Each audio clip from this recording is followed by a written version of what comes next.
This morning, as we continue with our series of ministry on stewardship, we've come to that place, as we have mentioned before, the profit of stewardship. And we've noticed the tremendous area of profit in 2 Corinthians chapter 9.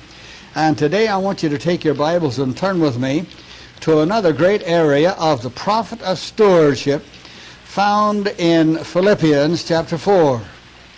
Philippians chapter 4. And this has always been such a very, very encouraging passage to me when it comes to the matter of temporal stewardship. Now you'll remember that stewardship is that faithful, diligent managing of the trust and the bestowal of another. Every single one of us are stewards. You and I haven't made things. He's made them. All things were created by Him and for Him. You and I are stewards. And there's so many areas of stewardship. But we are talking primarily now with reference to this subject of temporal stewardship, which I believe has a great deal of misunderstanding in this day and age. In Philippians chapter 4, we have the testimony of the great Apostle Paul concerning some stewardship that he enjoyed and that the Lord enjoyed and the believers at Philippi enjoyed. And I want to begin reading with verse 10 and notice the tremendous praise of the Apostle Paul, beginning with verse 10. But I rejoiced in the Lord greatly that now at the last your care of me hath flourished again, wherein you were also careful, but ye lacked opportunity. Not that I speak in respect of want, for I have learned in whatsoever state I am therewith to be content. I know both how to be abased, and I know how to abound. Everywhere and in all things I am instructed, both to be full and to be hungry, both to abound and to suffer need. Now he learned some tremendous truths, didn't he? Great, great truths here. And then he comes to verse 13. I can do all things. I can do all things through Christ, which strengtheneth me. Which strengtheneth me. Now, have you ever thought about the need of inner strengthening in light of the context? I know both how to be abased and I know how to abound. Everywhere in all things I am instructed both to be full and to be hungry, both to abound and to suffer need. I can do all things through Christ, which strengtheneth me. Now we're introduced to a stewardship here, whether we understand it or not. The Apostle Paul is not, if you please, looking at external circumstances that guides his pilgrim journey, with reference to his rejoicing, with reference to his joy. It is not the externals, but it is the spiritual strengthening from within. Most of us haven't learned that, have we? Most of us haven't learned it. Most of us govern the external circumstances of our life with reference to our defeats or with reference to our victories. Not the Apostle Paul. His strengthening was from the Lord. For what? For his own inner being. He said, I know both how to be abased and I know how to abound. I'm instructed both to be full and to be hungry, both to abound and to suffer need. Now it takes internal strengthening. It takes a strengthening of the spiritual life in order to walk a proper stewardship life before the Lord. Now then, having said that, he goes to the temple. Notwithstanding, ye have done well that ye did communicate with my affliction. Now this word communicate, this is a Greek word, koinonia. It has a prefix, soon, and it is a fellowshipping together with me in my affliction. Now what does he say? You did communicate. You did fellowship. You did share. Now we're going to deal with this a little at some length this morning. But in order to get it all, let me continue reading with verse 15. Now ye Philippians know also that in the beginning of the gospel, when I departed from Macedonia, no church communicated or shared or fellowshiped with me according to giving and receiving, but ye only. But ye only. For even in Thessalonica ye sent once and again unto my necessity, not because I desire a gift, but I desire fruit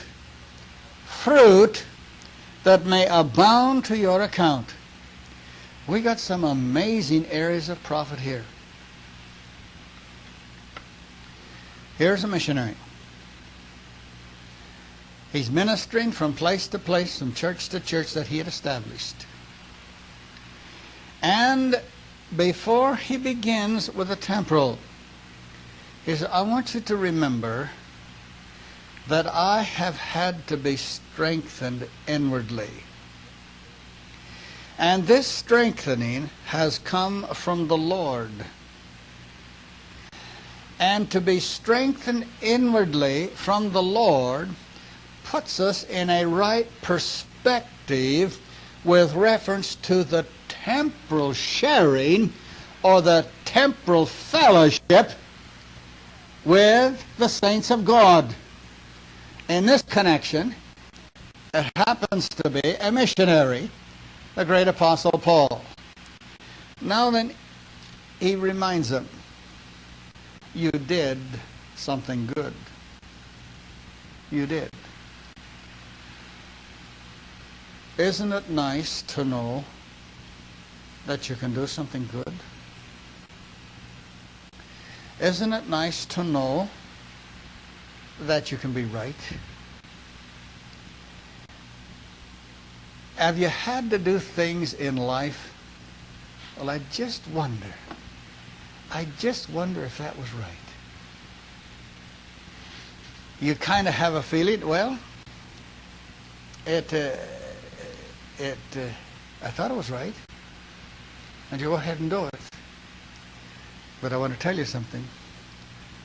We've got a biblical standard whereby, if you please, the Bible says there's something that you can do right. And it happens to be a ministry of fellowship. A ministry of temporal sharing. I've thought about this, and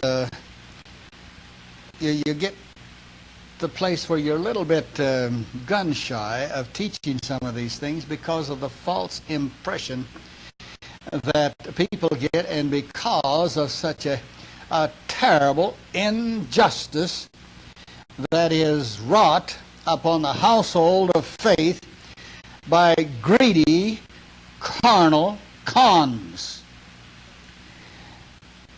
But in this verse 14, you did communicate, you shared together with me in my affliction. This is following the very principle that he laid down in 2 Corinthians 9, and let's go back. 2 Corinthians 9, and I want you to see this principle that he clearly reveals in this wonderful chapter. Well, it's not the 9th chapter, it's the 8th chapter.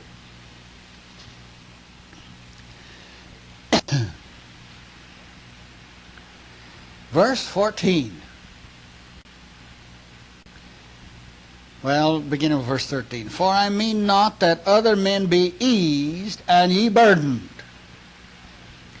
but by equality. 2 Corinthians 8, 13 and 14.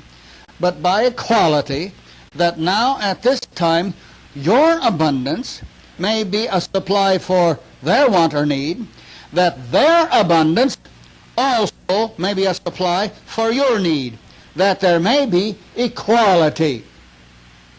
Now, as you read verse 22, you read this.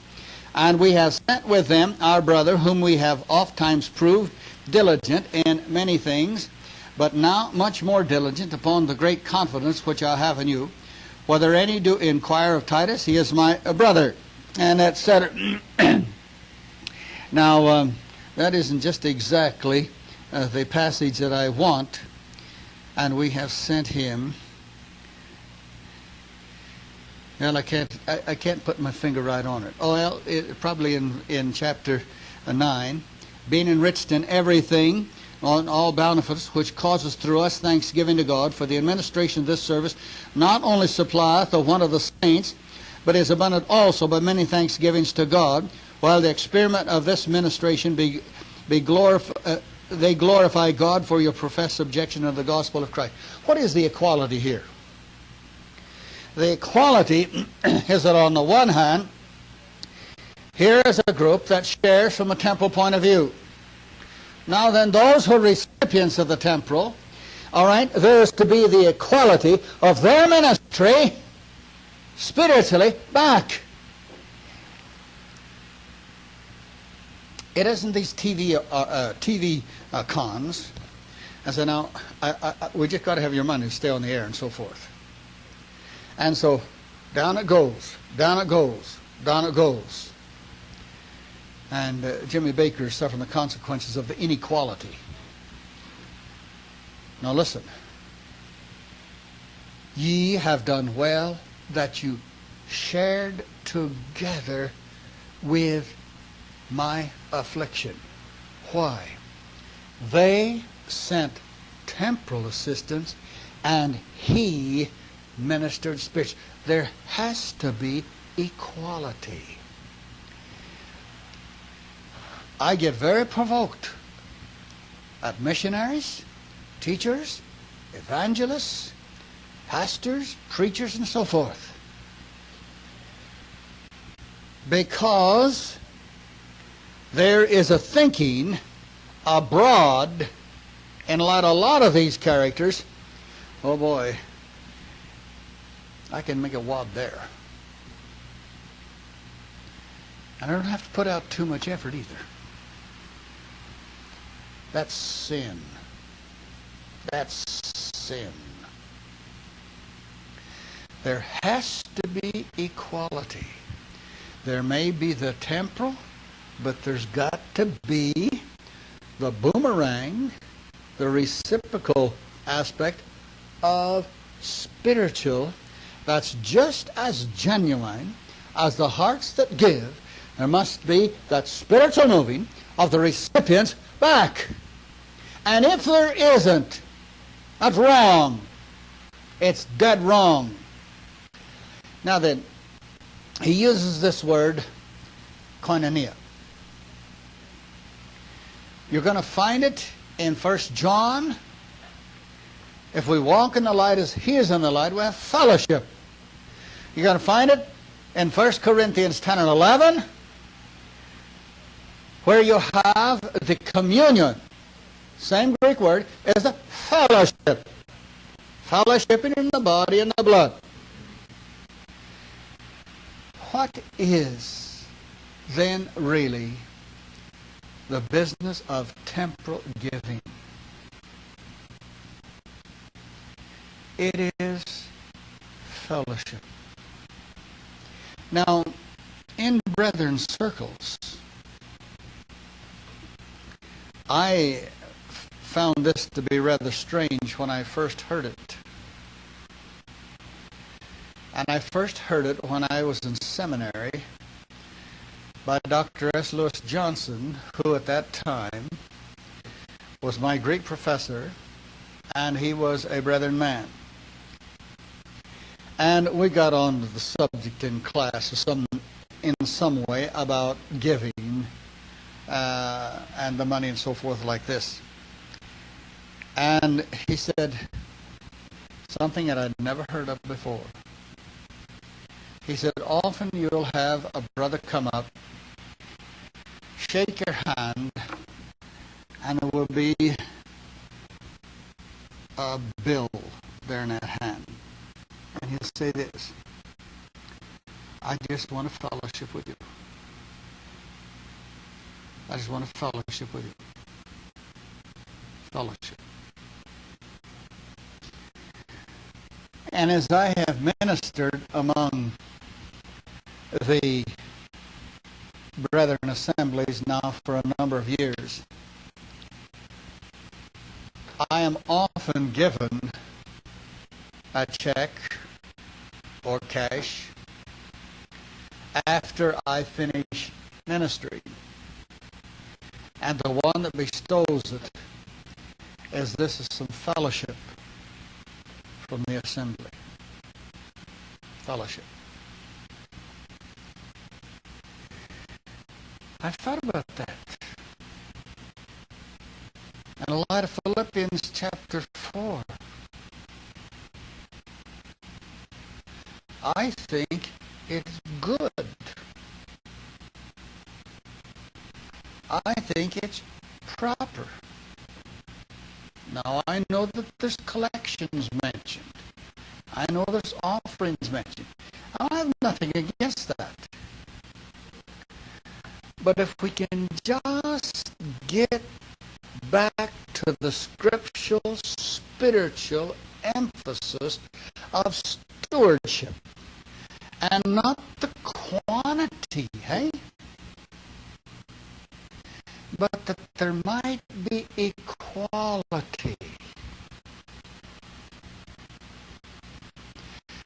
Not that on the one hand they're suffering from people who are bled to death temporarily. But there's got to be, on the other hand, the reciprocal ministry of the spiritual, if it involves some particular missionary or teacher, preacher, so forth like that. Now, that should be true in every local ministry too. If a local ministry is not a ministry that is reciprocating to its people, spiritual blessing, that's wrong. We have no business building an organization, although we've got to have some kind of organization. But it's got to be a spiritual organization. It's got to have spiritual emphasis. It says, you did something well. You did something well.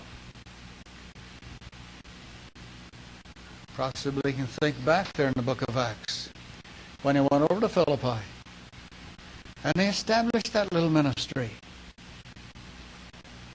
And all of the sacrifice that he put out for that little group of believers. Yes, you've done well.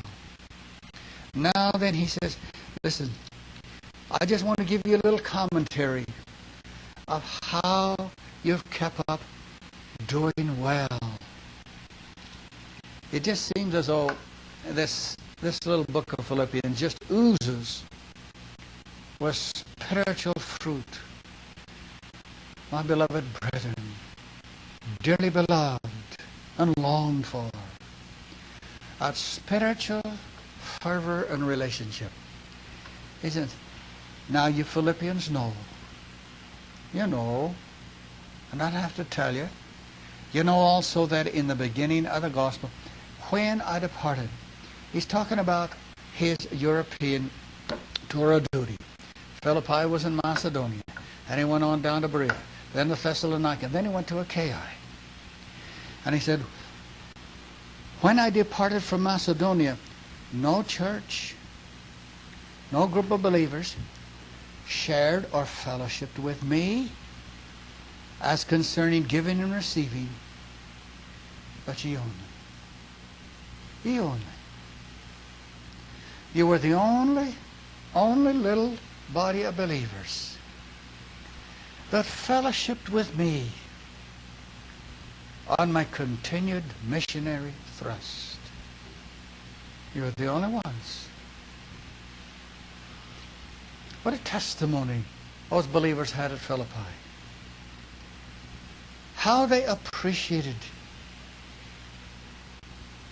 that great, great spiritual grounding that their missionary had given to them. True believers because of a true missionary. Not a con, no, not a greedy person, none whatsoever, but one who poured out his life for them as he did every place else. And then he said, listen, you know something? Even though none of the others, even at Berea, where they were noble searchers of the Word, why, even when I was down at Thessalonica, you know what you did? Twice you fellowshiped with me. Twice you sent again unto my necessity. 2 times. Here in eternal revelation. Eternal revelation. There's a testimony of the proper type of stewardship. Because it was a proper type of grounding.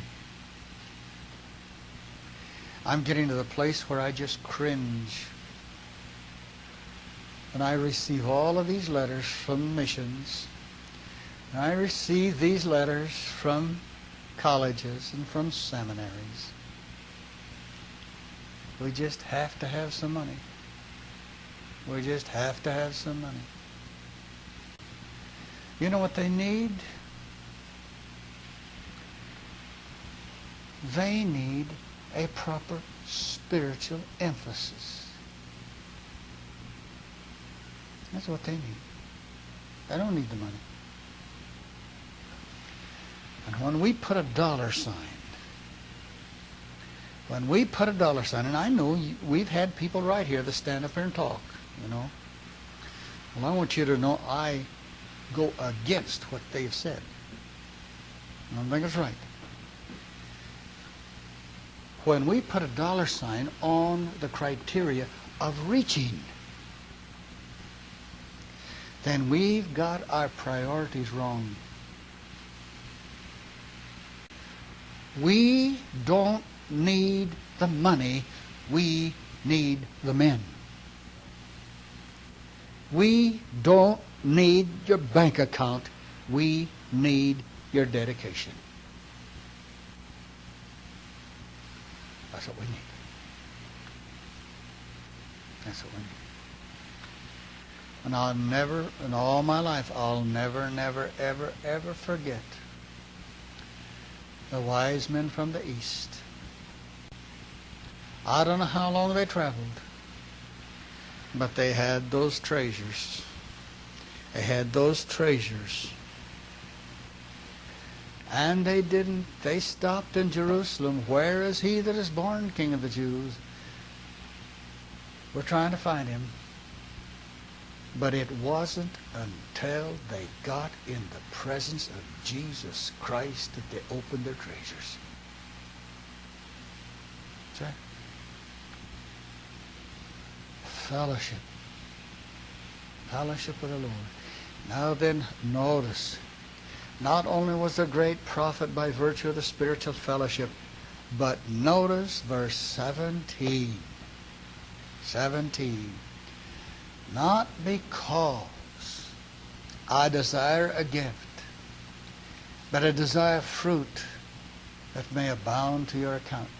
Would you watch that verse? And let me give you what the Greek states here.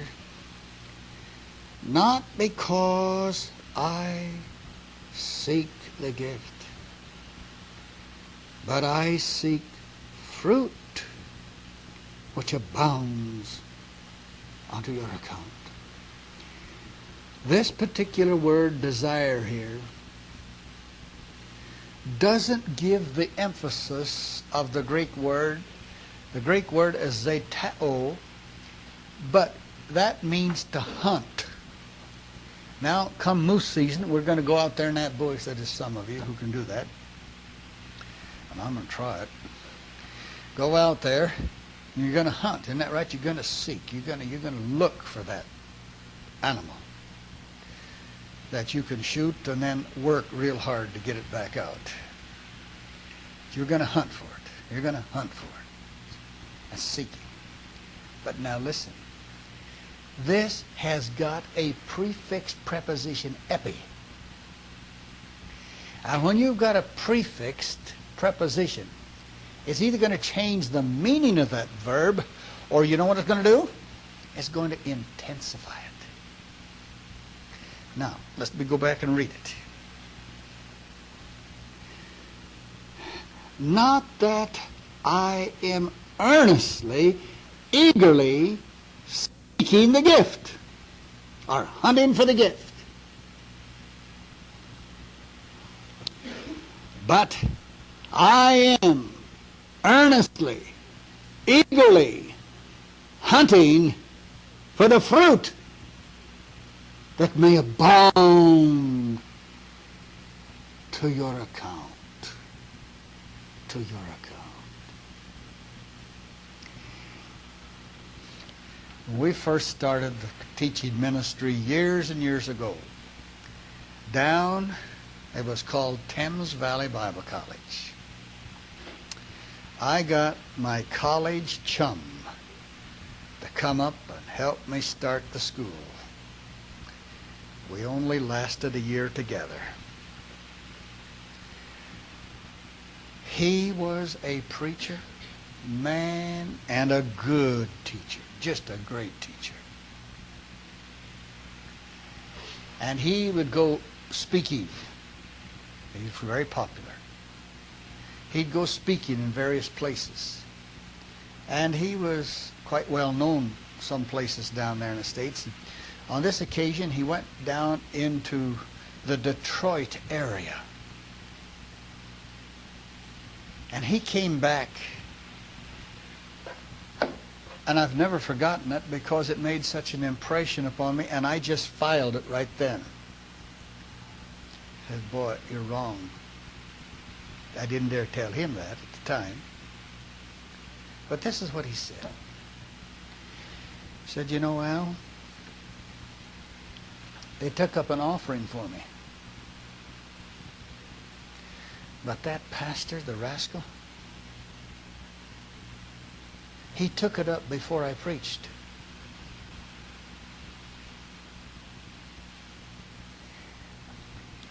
I sure wish he'd waited until after I preached.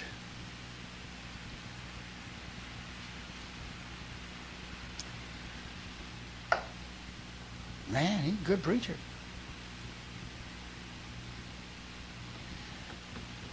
What was he hunting for?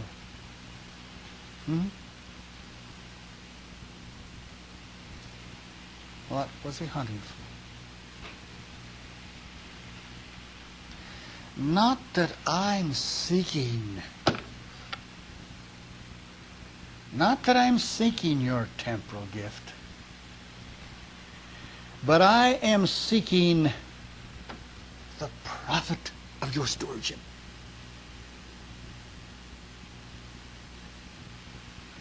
And I'm earnestly seeking that fruit,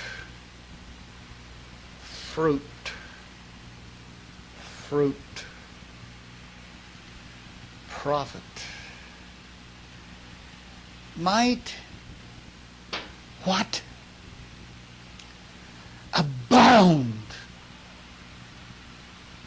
Abound.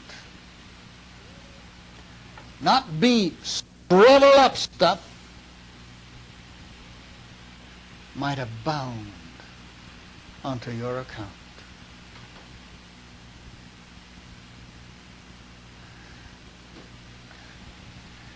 Now, you can see why sometimes it's hard for us to talk about things like this. Because there's bound to be someone feel as though that we're twisting your arm. I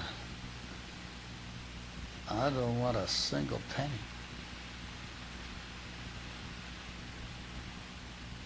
But when he comes back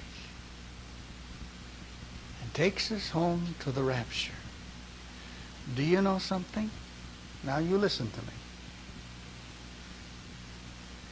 In a real sense, he's going to open up your pocketbook there.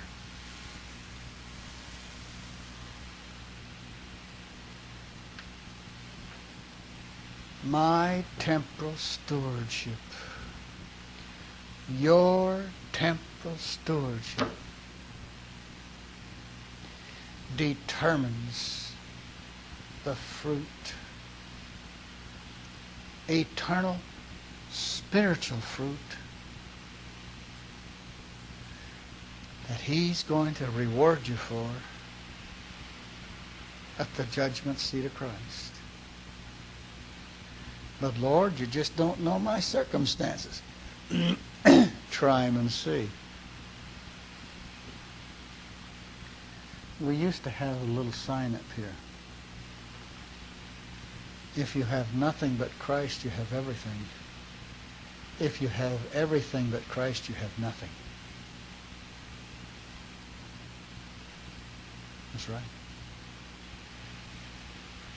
Now, you see, I don't have to stand up here and harangue with you, do I? Now, boy, oh boy, I just got to have a new helicopter, folks. That's right. I can't walk too much anymore back there in that bush to go fishing, so you've just got to buy me a new helicopter. And we'll take up an offering now, and we'll take up an offering at the end of the service. And then on your way out, we'll have a plate for you. Now, you know good and well what I'm talking about, don't you? Don't some of you wags come up with a little plastic toy helicopter for me either.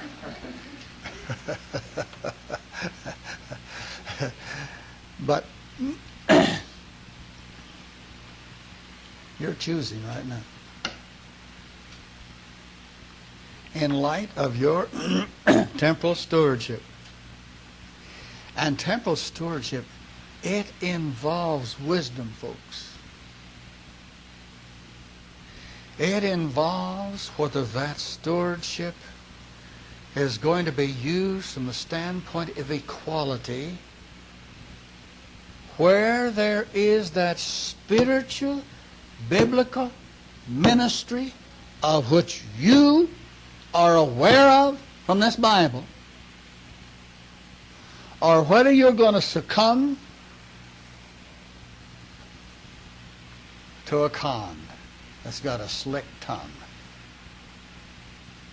full of all kinds of stories that will move you.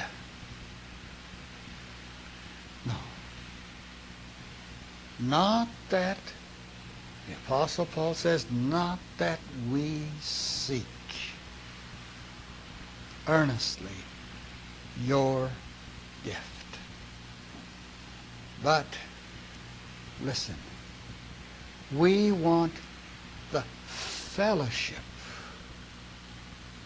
that's going to abound, abound, abound with spiritual fruit for you. Not only now, but in His presence. It's wonderful, a type of spiritual life that can be manifested by the temporal, faithful stewardship now. Our Father, thank you. Thank you so much for your wonderful love and grace to us. Truly, we're thankful for the fact that our faith has found a